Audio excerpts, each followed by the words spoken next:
আমরা সবাই চাই ভালো থাকতে। আমরা এটাও চাই দেশ জাতি ভালো থাকুক।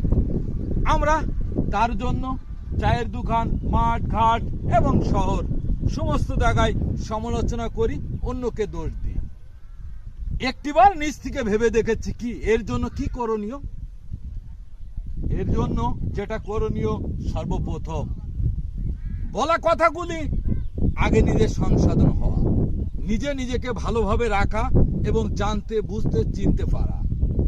আমি যদি আমার ভালো বুঝতে পারি, আমি যদি সৎ পথে থাকতে পারি, এইভাবে একে অপরের যদি সমালোচনা না করে পরস্পর সবাই মিলে সবাই জায়গা থেকে নিজের বিবেক ও জাগ্রত করে সঠিক পথে চলতে থাকি, সঠিক কথা বলতে থাকি, দেশ জাতি সহ নিজে সুখে শান্তিতে ভরে যাবে।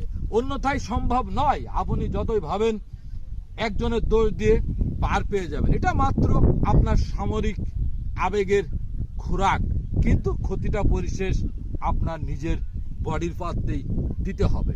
তাই আসুন আমরা যেটা অন্যের ভুল দেখি সেটা আগে নিজেই সংশোধন হই বা করি।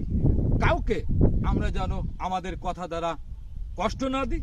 আমাদের উপার্জন যেটাই করি সেটা যেন সঠিক পথে হয়ে থাকে, সৎ পথে হয়ে থাকে, এবং আমরা সর্বোপরি চেষ্টা করি মিথ্যা কথা পরিহার করতে। ধন্যবাদ।